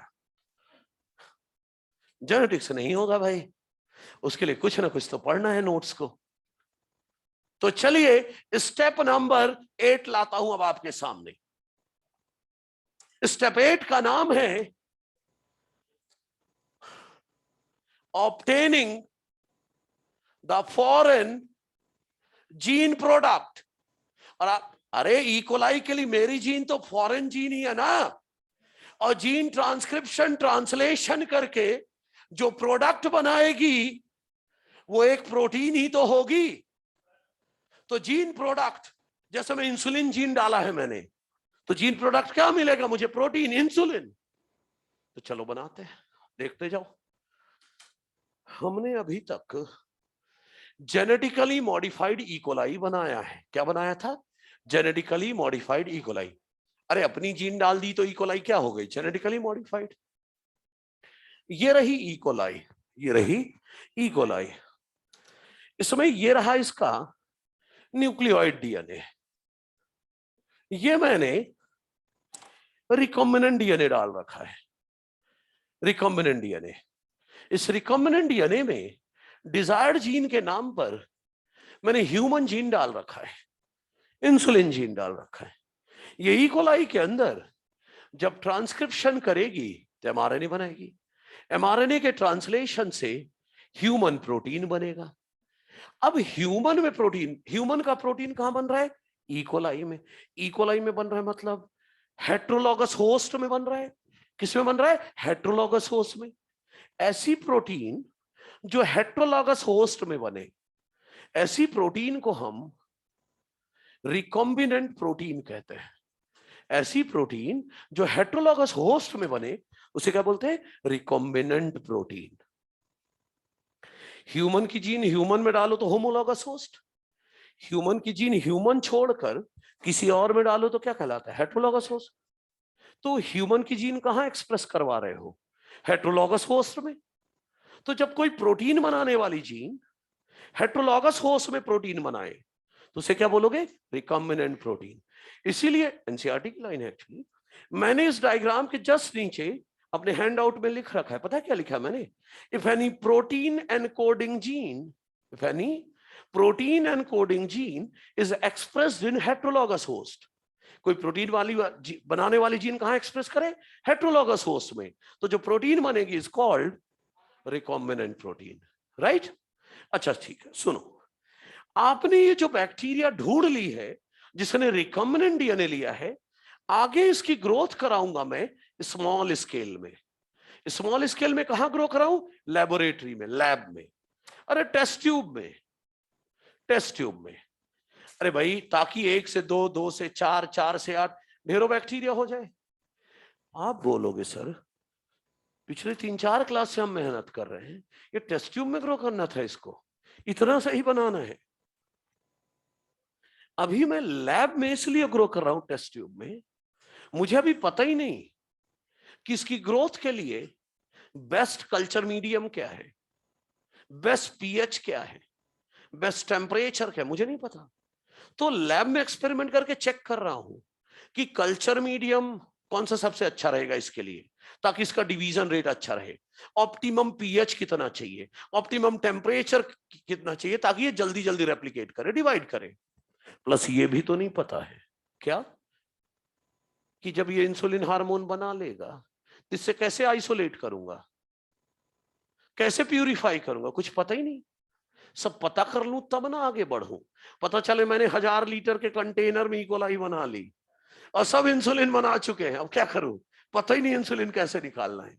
इसीलिए लैब में आगे स्मॉल स्केल पर ग्रो करेंगे, सारी जानकारी लेंगे। इसीलिए मैंने हैंडआउट में जो डायग्राम दिए हैं, इस डायग्राम के जस्ट नीचे लिखा है कि मैंने स्मॉल स्केल में इसलिए ग्रो किया है ताकि मैं पता लगा सकूं कि इसकी ग्रोथ के लिए बेस्ट कल्चर मीडियम कौन सा है, ऑप्टिमम पीएच टेम्परेचर कितना चाहिए वो जान लूं, और यह भी पता लगा सकूं कि इससे प्रोटीन प्रोडक्ट कैसे आइसोलेट करेंगे और प्यूरिफाई करेंगे। मान लो पता लगा लिया, तो चलो अब चलते हैं लार्ज स्केल पर। हाँ बिल्कुल। अब लार्ज स्केल पर जब ग्रो करना होगा तो मैं इनको ग्रो करूंगा लार्ज स्टील कंटेनर में, लार्ज स्टील कंटेनर में, जिनका नाम है बायो रिएक्टर, जिनकी कैपेसिटी है 100 से 1000 लीटर्स। इसमें ग्रो करूंगा 100 से 1000 लीटर कैपेसिटी वाले कंटेनर, स्टील कंटेनर में ग्रो करूंगा। अब बात आई सर हमारे घर में तो पानी की टंकी है, उनमें ग्रो कर लो, या बड़े से टैंक बना लिए उनमें ग्रो कर लो, इसी में क्यों ग्रो कर रहे हो? क्योंकि इसके अंदर बैक्टीरिया को जितना पीएच चाहिए, टेम्परेचर चाहिए, ऑक्सीजन चाहिए, मॉइस्चर चाहिए, सब हम रेगुलेट करके दे सकते हैं। इसके अंदर हम बैक्टीरिया को जो जो फेवरेबल कंडीशन चाहिए सब रेगुलेटेड मैनर में दे सकते हैं। क्लियर है? अब सुनिए, बायो रिएक्टर हमें पढ़ना है, लेकिन थोड़ा वेट करो। बायो रिएक्टर में वो वापस आ रहा हूं, लेकिन थोड़ा सा और बात करनी है मुझे। देखो, कल्चर मीडियम दो तरह के होते हैं। क्या? कल्चर मीडियम जिनमें बैक्टीरिया को ग्रो करना है वो दो तरह के होते हैं, solid and liquid. Solid culture का मतलब पत्थर जैसा नहीं, जेल लाइक। तो कल्चर मीडियम दो तरह के होते हैं जिनमें बैक्टीरिया को हम ग्रो कर सकते हैं, सॉलिड और लिक्विड। मैं बायो रिएक्टर को बीच में इसलिए रोक रहा हूं क्योंकि मुझे अभी आपको यह पढ़ाना है कि बैक्टीरिया को कल्चर करना दो तरह का होता है। बैक्टीरिया को कल्चर करना दो तरह का होता है, एक है बैच कल्चर और एक है कंटिन्यूअस कल्चर। सबसे पहले मुझे यह पढ़ाना है क्योंकि एनसीईआरटी ने कहीं कहीं इनके बारे में हिंट दिया है, डिटेल में खुल के नहीं आई है एनसीईआरटी, लेकिन कुछ लाइनें डाल दी है, तो मुझे तो पूरा ही बताना पड़ेगा इसको। मैं आगे ये बता लूं, इसके बाद फिर आपको बायो रिएक्टर की बात करूंगा। क्लियर? तो सबसे पहले आपको समझाने जा रहा हूं बैच कल्चर और कंटिन्यूअस कल्चर। आइए देखते हैं, अच्छे से समझिएगा दोनों को, बैच कल्चर और कंटिन्यूअस कल्चर। हैंडआउट में तो मैंने पहले बायो रिएक्टर ही बता रखा है, लेकिन ऑफलाइन मोड में मैं पहले कल्चर ही बताता हूं, इसके बाद बायो रिएक्टर। तो इसलिए मैं सबसे पहले आपको बायो रिएक्टर की जगह बताने जा रहा हूं बैच कल्चर और कंटिन्यूअस कल्चर के बारे में। हाँ, सब कुछ है भाई, एक दो पेज पलटना आगे मिलेगा। मिला क्या? इधर देखना सभी, बैच कल्चर और कंटिन्यूअस कल्चर, इनकी बात हम करने जा रहे। बैच कल्चर और कंटिन्यूअस कल्चर, आइए अच्छे समझते हैं। बैच कल्चर, ये रहा बायो रिएक्टर, इसमें ये रहा इनलेट, ये आउटलेट है, इसे बंद कर दो, नहीं जो भरा है बह जाएगा। अब इस कंटेनर में क्या भरोगे? एक तो कल्चर मीडियम भरो, और क्या डालोगे? अरे वो recombinant bacteria, recombinant host cell, बोले तो रिकम्बिनेंट बैक्टीरिया जिसके पास डिजायर्ड जीन है वो डाल दो। फोकस करिएगा। अब कल्चर मीडियम डाल दिया, रिकम्बिनेंट बैक्टीरिया डाल दे, छोड़ दो, डिवाइड कर ले भाई तू। बैच कल्चर को एक लाइन में बोलता हूं, बैच कल्चर में कल्चर मीडियम केवल एक बार ऐड किया जाएगा। बैच कल्चर में कल्चर मीडियम सिर्फ एक बार ऐड किया जाएगा, वो भी शुरुआत में, बिगिनिंग में बस। अब इसको कल्चर करने दो, मल्टीप्लाई करने दो, कब तक? जब तक कल्चर मीडियम खत्म ना हो जाए। अब जब कल्चर मीडियम खत्म हो जाए, आउटलेट खोलो, ये सारा निकाल लो। आपको बहुत जरूरत है और कल्चर करना है, तो सारा कंटेंट तो निकाल लिया आपने। अब बायो रिएक्टर को साफ कर लो, साफ करके फिर से कल्चर मीडियम डालो, बैक्टीरिया डालो, मल्टीप्लाई करा लो। लेकिन एक कल्चर के समय कल्चर मीडियम केवल एक बार डाला जाएगा। समझ रहे क्या कह रहा हूं? कि एक कल्चर के दौरान कल्चर मीडियम एक बार ऐड किया, बैक्टीरिया डाल दी, मल्टीप्लाई करने दो। कब तक? जब तक कि कल्चर मीडियम खत्म ना हो जाए। चलो इस बात को ग्राफ के फॉर्म में समझते हैं। ग्राफ के, अरे ग्रोथ कर्व के फॉर्म में। तो देखिए, इधर टाइम ले रहा हूं, इधर नंबर ऑफ सेल्स। जब मैंने रिकम्बिनेंट बैक्टीरिया को यहां पर डाला मल्टीप्लाई करने के लिए, शुरुआत में धीरे धीरे मल्टीप्लाई करेगा, LAG, लैग फेज। क्योंकि ये जो बैक्टीरिया मैंने डाली है उसके लिए ये इन्वायरमेंट नया है, इन्वायरमेंट नया है तो उसे थोड़ा टाइम लगेगा एडजस्ट करने में। तो शुरुआत में बैक्टीरिया का जो मल्टीप्लिकेशन रेट है वो स्लो होगा, लैग फेज। और एक बार बैक्टीरिया एडजस्ट हो गई, बैक्टीरिया एडजस्ट हो गई एक बार, तो फिर बैक्टीरिया की तो लॉटरी लग गई, कहीं नहीं जाना है खाना ढूंढने, खाना ही खाना है। फिर क्या है, खाओ पियो मल्टीप्लाई करो, खाओ पियो मल्टीप्लाई करो। मतलब लॉग फेज या एक्सपोनेंशियल फेज, बोलू physiologically most active phase log phase. लेकिन सुनिए, रिसोर्सेस तो लिमिटेड है। मैं दोबारा कल्चर मीडियम नहीं डाल रहा हूं, तो धीरे धीरे कल्चर मीडियम कम होने लगेगा, कम होने लगेगा तो ये स्टेशनरी फेज आ गया। आप लोग ग्राफ को यहीं पर रोक दिया करते हो, सिग्मोइड ग्रोथ कर्व नाम दे देते हो, लेकिन ये तो प्रैक्टिकली मैं कर रहा हूं, तो मैं तो पूरा करूंगा, आगे जाओ। धीरे धीरे कल्चर मीडियम कम होने लगा तो स्टेशनरी फेज आ गया, और आगे चलकर कल्चर मीडियम पूरा खत्म हो गया। पूरा खत्म हो गया तो बैक्टीरिया को खाना नहीं मिल रहा, बैक्टीरिया मरने लगेंगी, और बैक्टीरिया मरने लगेंगी तो आ गया डेथ फेज या डिक्लाइन फेज, डेथ फेज या डिक्लाइन फेज आ गया। सही है, ये ग्रोथ कर्व है इसका। शुरुआत में एडजस्ट करने में टाइम लगा, धीरे धीरे डिवाइड किया, एडजस्ट हो गया तो खाओ पियो मल्टीप्लाई करो, तेजी से मल्टीप्लाई किया, लॉग फेज। फिर रिसोर्स तो लिमिटेड है, तो धीरे धीरे न्यूट्रिशन जैसे ही कम होगा स्टेशनरी फेज आएगा, और जब खत्म ही हो गया न्यूट्रिएंट्स तो बैक्टीरिया मरने लगी, डिक्लाइन फेज आ गया। अब आप बोलोगे सर ये तो गड़बड़ हो गई, बैक्टीरिया मर गया। अरे मर जाने दो ना, इंसुलिन बना के ही मरे हैं, जो नहीं मरे उन्हें हम मारेंगे और फिर ही तो इंसुलिन निकलेगा। तो इससे हमें दुख नहीं है कि वो मर गया, नहीं मर गया, मर जाने दो, उसी से इंसुलिन निकालना है हमें। क्लियर है, ये बैच कल्चर हो गया। अब कंटिन्यूअस कल्चर देखो, कंटिन्यूअस कल्चर इस वाले में ये रहा इनलेट, इनलेट, ये रहा आउटलेट। ध्यान दीजिएगा, इनलेट से मैंने यहां डाला कल्चर मीडियम, और वो बैक्टीरिया जिसे recombinant bacteria, recombinant host cell, मतलब वो बैक्टीरिया जिसने लिया है रिकम्बिनेंट डीएनए, वो ले लो, बैक्टीरिया को मल्टीप्लाई करने दो।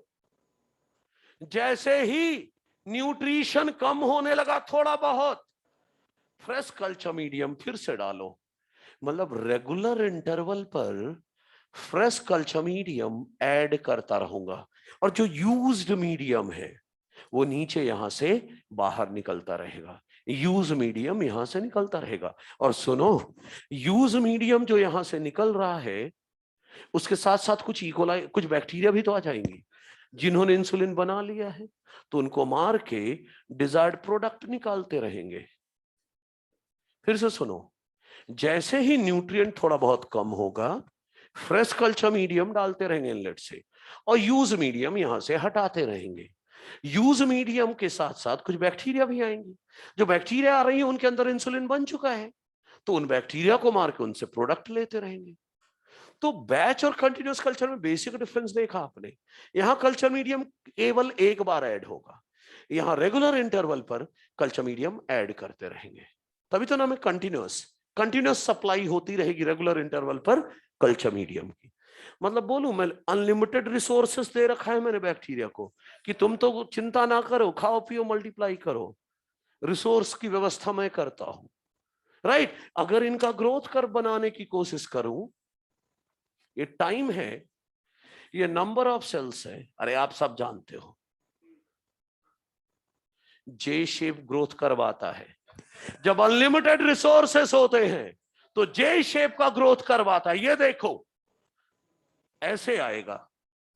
अरे भाई शुरुआत में तो लैग फेज ही होगा, बैक्टीरिया के लिए नया इन्वायरमेंट है, एडजस्ट करने में टाइम लगेगा, तो initially division rate will be slow, लेकिन एक बार एडजस्ट होगा तो फिर तो बैक्टीरिया डिवाइड करता ही जाएगा।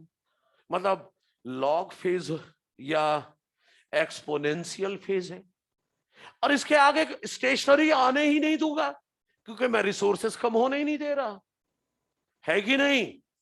तो एनसीईआरटी लिखती है, ऐसा करके मैं क्या कर रहा हूं, आई एम मेंटेनिंग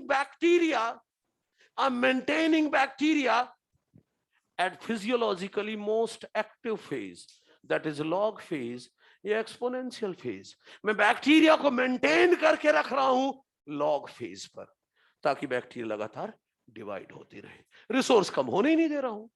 समझ गए? ये प्रिंट आउट में तो था ही, मैंने भी अपने हाथों से ये दोनों डायग्राम ग्राफ बनाए थे वहां पर, वो भी है आपके पास हैंडआउट में। तो बैच कल्चर और कंटिन्यूअस कल्चर का बेसिक डिफरेंस पता चल गया। अब वापस आता हूं मैं कहां, बायोरिएक्टर।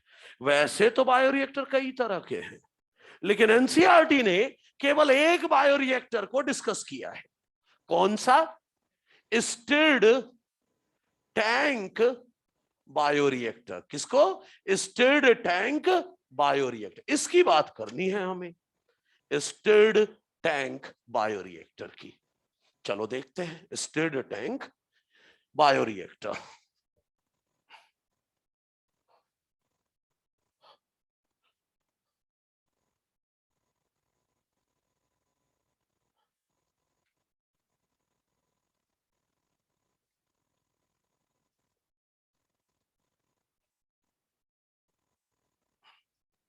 एनसीईआरटी ने बोला है सबसे कॉमन बायोरिएक्टर है स्टिर्ड टैंक बायोरिएक्टर, और इसके दो टाइप डिस्कस किए एनसीईआरटी ने। एक है सिंपल स्टिर्ड टैंक बायोरिएक्टर और दूसरा है स्पार्ज्ड स्टिर्ड टैंक बायोरिएक्टर। तो सबसे पहले हम ये दोनों बायोरिएक्टर की बात करेंगे, तो आइए देखते हैं। Simple stirred tank, NCERT page number 204। वैसे मैंने हैंडआउट में अपने हाथों से बना रखा है सब कुछ, एनसीईआरटी का भी डायग्राम है, मैंने भी बनाया हुआ है। मुझे एक्सप्लेन करने के लिए खुद हाथों से बनाना पड़ता है डायग्राम, लेकिन आप एनसीईआरटी लेकर बैठे हैं तो एक एक दो दो लाइन जो मैं बीच में बोलूंगा कुछ, वो ऐड ऑन कर लेना, ठीक है? एनसीईआरटी में पेज नंबर 204। आइए देखिए सभी, simple stirred tank bioreactor. NCERT की पहली लाइन, रुक जाओ आगे देख लो। एनसीईआरटी ने बोला है कि जो बायोरिएक्टर है ये सिलिंड्रिकल होता है। क्या होता है?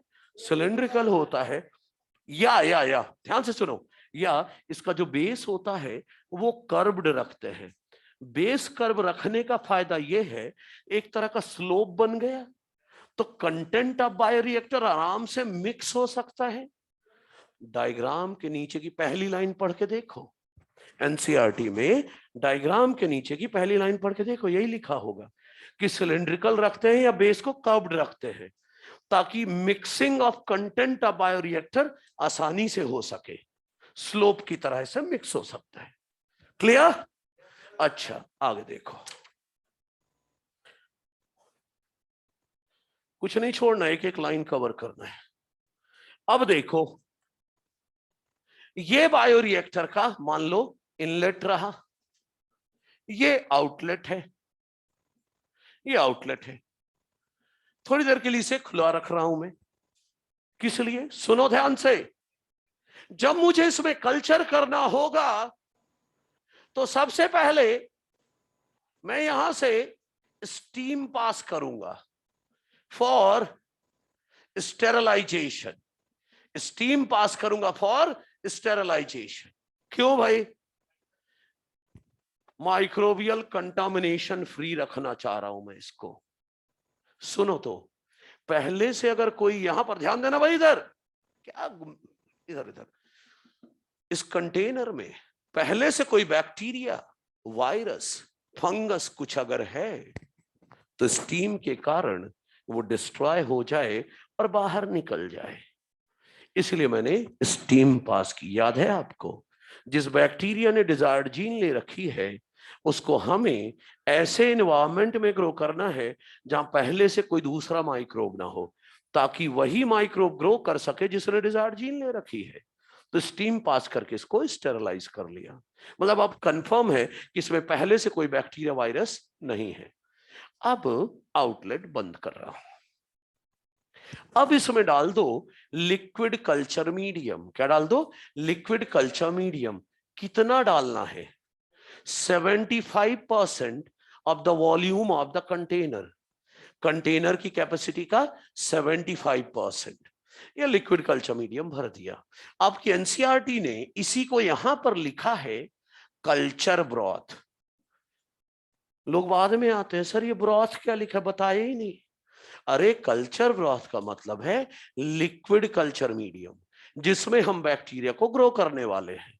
तो एनसीईआरटी में लिख दो ना वहीं पर कि कल्चर ब्रॉथ क्या है, liquid culture medium. Culture broth को लिख दो liquid culture medium in which, liquid culture medium तो डालेगा मतलब liquid culture medium in which recombinant bacteria are grown. Liquid culture medium in which recombinant bacteria are grown. रुद्राक्ष ने पूछा था कौन सा अच्छा है? अरे वो अच्छा है ना जो बाद में किया, एक बार ही कल्चर करना पड़ता है। ओके, ध्यान दो। ओके, अभी देखो, liquid culture medium in which, culture broth का मतलब है liquid culture medium in which recombinant bacteria are grown. अरे भाई लिक्विड कल्चर मीडियम डाल दिया और वो बैक्टीरिया डाल दी जिसने डिजायर्ड जीन ले रखी है, मल्टीप्लाई होने दो। लेकिन बैक्टीरिया को खाना पीना तो दे दिया, ऑक्सीजन बाकी है। तो यहां से मैं पास करूंगा स्टेराइल एयर, मतलब microbial contamination free air. Oxygen दूंगा इसको यहां से, लेकिन वो ऑक्सीजन ही जाएगी सिर्फ, ये नहीं कि साथ में बैक्टीरिया, वायरस, फंगस भी जा रहा है। माइक्रोबियल कंटामिनेशन फ्री एयर जाएगी, नहीं सिर्फ ऑक्सीजन होगी। स्टेराइल एयर मतलब यहां पर ऑक्सीजन ही है, और बाकी गैस का क्या करेगा वो बैक्टीरिया, उसे तो रेस्पिरेशन करना है। ठीक, अच्छा ये हो गया सर जुगाड़। और सुनो क्या क्या है, देखो यहां पर से एक सेंसर लगा होता है जो कि इस कंटेनर में कितना पीएच है बताता है। यहां पर पीएच मीटर लगा होता है जो पीएच बताता है इस कंटेनर में क्या चल रहा है। मान लो पीएच डिस्प्ले हो रहा है 7।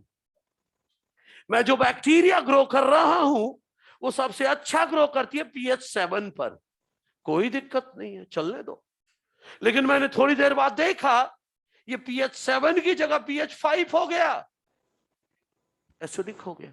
तो कोई बेस डाल दो ताकि पीएच फिर से 7 हो जाए। अच्छा, मान लो पीएच 7 की जगह 9 हो गया, बेसिक हो गया, तो कोई एसिड डाल दो ताकि पीएच फिर से 7 हो जाए। इसीलिए आपकी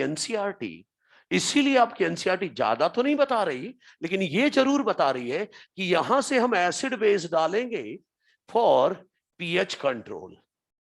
लिखा है ना? अरे थर्मोमीटर भी लगा के रखते हैं टेम्परेचर के लिए।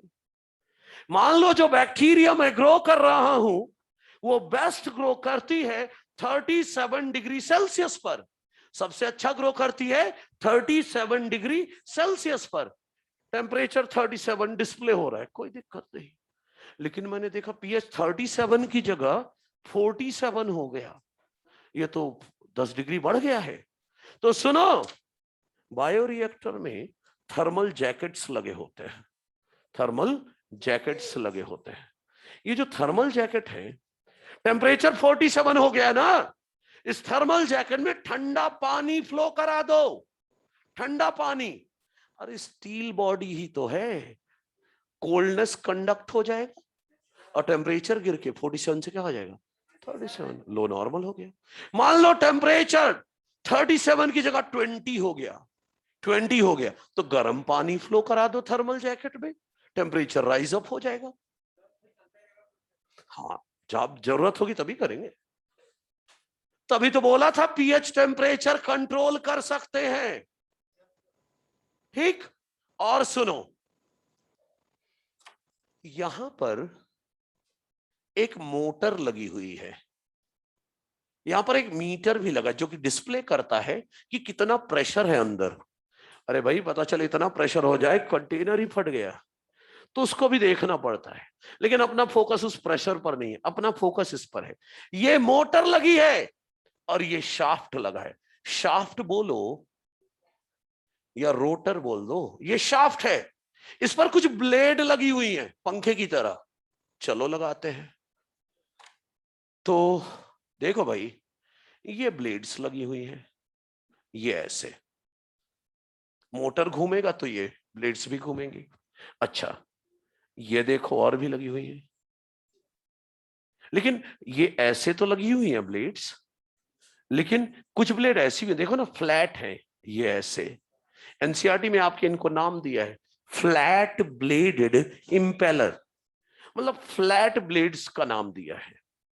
इसी तरह ये देखो, आपने ज्यादा गौर नहीं दिया, मैं गौर दे रहा हूं यहां पर। क्या आपने गौर किया?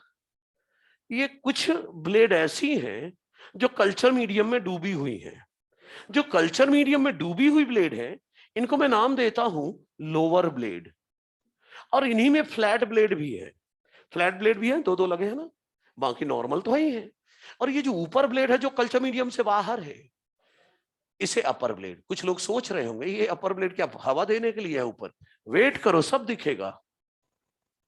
सबसे पहले मैं लोअर ब्लेड की बात करता हूं। लोअर ब्लेड जब तेज और हाई स्पीड रोटेशन की जरूरत है, किसकी? हाई स्पीड रोटेशन की। तो लोअर ब्लेड जब तेजी से मूव करेंगी तो proper mixing of culture medium and oxygen हो पाएगा, ताकि कंटेनर के कोने कोने पर बराबर ऑक्सीजन और न्यूट्रिशन पहुंचे, है ना। ताकि किसी कोने में भी अगर बैक्टीरिया ग्रो कर रही है, हर कोने में ग्रो करने वाली बैक्टीरिया को न्यूट्रिशन और ऑक्सीजन प्रॉपर मिल सके। ये लोअर ब्लेड का काम है। मतलब क्या करता है ये? Proper mixing of nutrients and proper aeration. Proper aeration का मतलब क्या? प्रॉपर मिक्सिंग ऑफ ऑक्सीजन, ताकि एयर मिल सके। तो ऐसा करो ना, एनसीईआरटी में इन नीचे वाली दो ब्लेड का नाम लोअर ब्लेड दे दो और काम लिख दो। नीचे जो ब्लेड डूबी हुई हैं उनको लोअर ब्लेड नाम दे दो, और उनका काम मैं जो बोल रहा हूं वो लिख दो।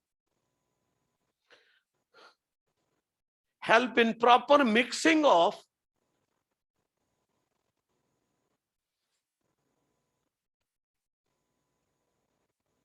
help in proper mixing of culture medium, help in proper mixing of culture medium and proper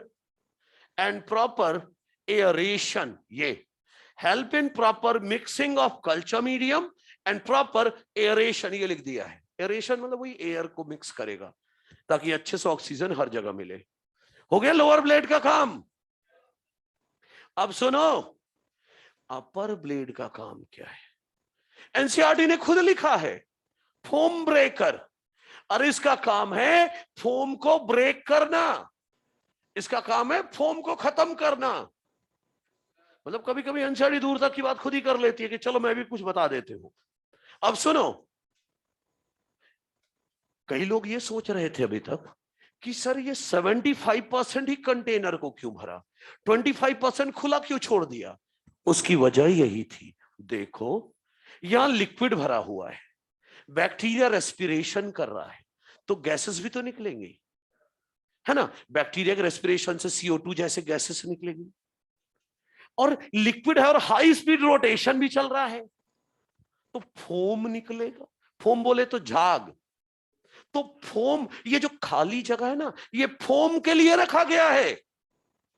तो ऊपर वाली ब्लेड का काम है कि यहां जो फोम बन रहा है उसे खत्म करो, क्योंकि अगर फोम खत्म नहीं हुआ तो, अभी फोम यहां है, अगर फोम खत्म नहीं हुआ तो धीरे धीरे ये फोम यहां तक बनता आ रहा है।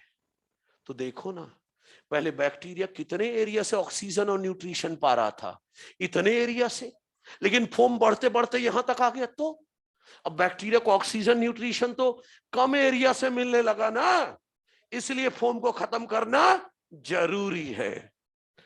नहीं तो अगर फोम अगर बढ़ता गया तो नीचे की तरफ आता जाएगा, और नीचे की तरफ आ गया तो surface area for getting nutrition and oxygen bacteria के लिए कम पड़ जाएगा। क्लियर है? एक बात और, यहां पर एक और ओपनिंग होती है जिसे कहते हैं सैंपलिंग पोर्ट। अब ये क्या होता है सैंपलिंग पोर्ट? मुझे कैसे पता चलेगा कि इस कंटेनर में मैक्सिमम कैपेसिटी बैक्टीरिया हो चुकी है? रोको इसे, आगे का स्टेप करो, मुझे कैसे पता चलेगा? इसलिए क्या करेंगे, ये सैंपलिंग पोर्ट से रेगुलर इंटरवल पर थोड़ा थोड़ा सैंपल लेते रहेंगे। और क्या करेंगे, देखो हमारे पास एक इंस्ट्रूमेंट होता है डेंसिटी मीटर। क्या? Density meter. वो सैंपलिंग पोर्ट से थोड़ा सा सैंपल लिया और इसमें डालूंगा और बैक्टीरिया की डेंसिटी चेक करूंगा। फॉर एग्जाम्पल, मुझे पता है कि जब इस कंटेनर में मैक्सिमम कैपेसिटी बैक्टीरिया हो जाती है तो डेंसिटी हो जाती है 1 लाख बैक्टीरिया पर mm3। फॉर एग्जाम्पल मुझे पता है इस कंटेनर में जब मैक्सिमम कैपेसिटी बैक्टीरिया हो जाती है तो डेंसिटी ऑफ बैक्टीरिया इतनी हो जाती है पर mm3 कितना, 1 लाख बैक्टीरिया। मैंने सैंपल लिया, डेंसिटी मीटर में डाला, रीडिंग आई 20,000 बैक्टीरिया पर mm3। मतलब अभी मैक्सिमम कैपेसिटी बैक्टीरिया नहीं हुई है, डिवाइड करने दो, थोड़ी देर बाद फिर चेक करो, और जब रीडिंग आ जाए इतना तो समझ जाएंगे कि मैक्सिमम कैपेसिटी बैक्टीरिया हो गई है। रोको प्रोसेस को, यहां से इकोलाई निकालो, उन्हें मारो, उनसे इंसुलिन निकालो, राइट? तो देखिए कोई भी बायोरिएक्टर हो उनमें ये जरूर होता है, कोई भी बायोरिएक्टर हो उनमें ये जरूर होता है। क्या क्या? ध्यान से सुने। एक तो एजिटेट और डिजाइनर, इधर देख क्या डिजाइन बना रहा है, ये जरूरी है। और तेरी डिजाइन, कोई भी बायोरिएक्टर उनमें ये जरूर होता है। पहला एजिटेटर सिस्टम, एजिटेटर सिस्टम मतलब ये ब्लेड वाला मिक्स करने के लिए। दूसरा फोम कंट्रोल सिस्टम। तीसरा ऑक्सीजन डिलीवरी सिस्टम। चौथा पीएच कंट्रोल सिस्टम। पांचवा टेम्परेचर कंट्रोल सिस्टम। और छठा सैंपलिंग पोर्ट। फिर से बोलता हूं क्या क्या? एक तो एजिटेटर सिस्टम मिक्स करने के लिए, oxygen delivery system, foam control system, pH control system, temperature control system और सैंपलिंग पोर्ट। इस डायग्राम के नीचे का जो पैराग्राफ है वहां पर देखो, नीचे 3-4 लाइन छोड़कर मिलेगी ऐसी लाइन। ये सर नहीं, पढ़ के देख एक बार, ये थोड़ी ना सर ने बोला हो गया।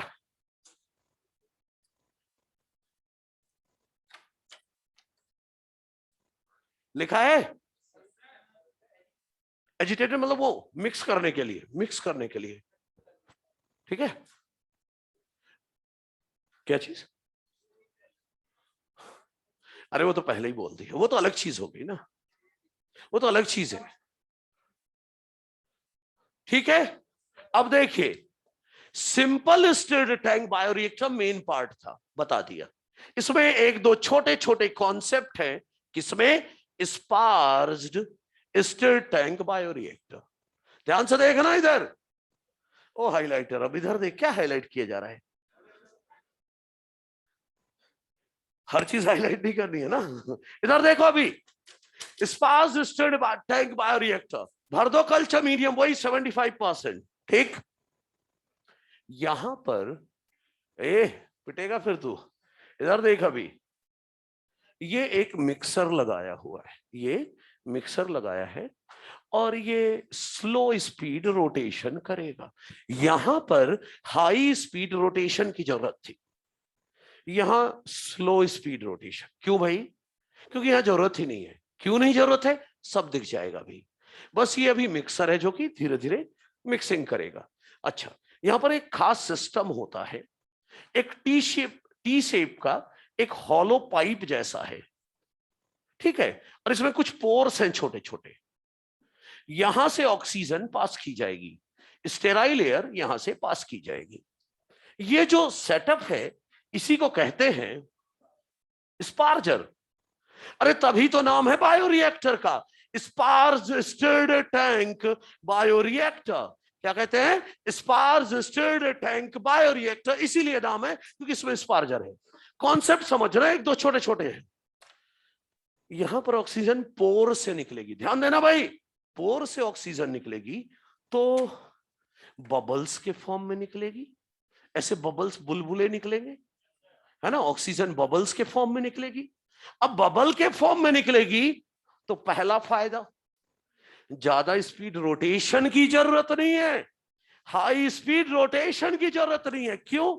क्योंकि ये जो बबल उठ रहे हैं ये खुद ही पूरा मिक्सिंग करा दे रहे हैं, ये बबल तेजी से निकल रहे हैं ना ऊपर, तो मिक्सिंग ऑफ कंटेंट और बायोरिएक्टर ऑक्सीजन अपने आप हो रहा है। इसीलिए बोला था हाई स्पीड रोटेशन की जरूरत नहीं है, ये बबल्स ही तेजी से सब मिक्स कर दे रहे हैं। प्लस बबल बनने का दूसरा फायदा ये है, ऑक्सीजन अगर ये जो बबल्स ना हो, ऑक्सीजन तो गैस है, मॉलिक्यूल दूर दूर होते हैं, दूर दूर होते हैं मॉलिक्यूल, लेकिन जब बबल बन गया तो बबल बन गया तो ऑक्सीजन मॉलिक्यूल के लिए एक सरफेस मिल गया, तो इस सरफेस पर ऑक्सीजन मॉलिक्यूल अटैच हो गए। अगर बबल ना बनता तो इतनी दूर में एक आध दो मॉलिक्यूल ही होते ऑक्सीजन के, लेकिन बबल बन गया तो इसके सरफेस पर ऑक्सीजन अटैच हो गए, तो ज्यादा ऑक्सीजन मॉलिक्यूल अवेलेबल हो गए ना। मतलब ये बबल जो है surface area for gaseous exchange बढ़ा रहा है। एनसीईआरटी में देखना साइड में लिखा हुआ है, एनसीईआरटी के डायग्राम में देखो क्या लिखा है कि ये जो बबल है dramatically increase the oxygen transfer area, है कि नहीं? ओके, यहीं पिटेगा। अभी देख इधर, तो ये बबल्स जो निकल रहे हैं ये एक तो मिक्सिंग ऑफ कंटेंट कर रहे हैं, बायोरिएक्टर के मटेरियल को मिक्स करवा रहे हैं, और ये जो बल्ब बन रहे हैं इनके सरफेस पर ढेर सारे ऑक्सीजन मॉलिक्यूल अटैच हो गए, तो उतने ही एरिया में ज्यादा ऑक्सीजन मॉलिक्यूल अवेलेबल हो गए बैक्टीरिया के लिए, तो गैसियस एक्सचेंज के लिए सरफेस एरिया बढ़ गया। और लास्ट कॉन्सेप्ट इसमें वो ये है, जब ये बबल सरफेस पर जाएंगे तो सरफेस पर ये बबल ट्रैप होंगे, ट्रैप होकर क्या करेंगे, अपने साथ इस सरफेस को भी लिफ्ट कर देंगे, अपने साथ सरफेस को भी लिफ्ट कर देंगे, यहां तक ले आए। इसी प्रोसेस को आपकी एनसीईआरटी ने लिखा है गैस इंट्रेनमेंट। इंट्रेनमेंट का मतलब है इंट्रैपमेंट, इंट्रेनमेंट का मतलब है इंट्रैपमेंट। सरफेस पर जाकर ये ऑक्सीजन बबल ट्रैप हो जाते हैं और सरफेस को लिफ्ट कर देते हैं। एक जगह थोड़ी ना होगा, पूरे सरफेस पर होगा। तो देखा आपने, पहले बैक्टीरिया इतने दूर तक इतने सरफेस से ऑक्सीजन पा रही थी, लेकिन अब ज्यादा सरफेस एरिया से ऑक्सीजन पा रही है, तो surface area to get oxygen बढ़ गया या नहीं? सरफेस पर ऑक्सीजन जब फ्यूज हुआ, बबल्स फ्यूज हुए, तो बबल जब फ्यूज हुए तो सरफेस को ऊपर लिफ्ट कर दिया। तो पहले तो इतनी दूर से ऑक्सीजन बैक्टीरिया पा सकता था, लेकिन अब इतनी दूर से पा सकता है, तो surface area for gaseous exchange बढ़ गया। यही है भाई ये बायोरिएक्टर। हो गया बायोरिएक्टर, स्टेप 8 हो गया, अब स्टेप 9 बचा है। आज नहीं बताऊंगा, चिंता ना करो। स्टेप 9 5 से 7 मिनट का है। अरे वो ऑनलाइन वाला बंद होने वाला है ना, इसलिए है। तो स्टेप 9 अगली क्लास में 5 से 7 मिनट चलेगा, और इसके बाद बायोटेक का अगला चैप्टर। मैंने सेकंड चैप्टर के हैंड आउट अपलोड कर दिए हैं आज दोपहर में ही, बायोटेक 2 भी, मतलब अपलोड करने के 2 ही चैप्टर बचे हैं मेरे, माइक्रोब्स और प्लांट ब्रीडिंग, बस। इस हफ्ते खत्म हो जाएगा और इस हफ्ते की आखिरी क्लास के दिन पॉलीसेकेराइड भी साथ में होगा उसी के। 2.5 लेक्चर के आसपास चलता है। रुक जाओ भाई, चल रहे हैं। चलो चलो चलो, अब बाय भाई, ऑनलाइन वालों, ओए रुक जा, चल रहे हैं।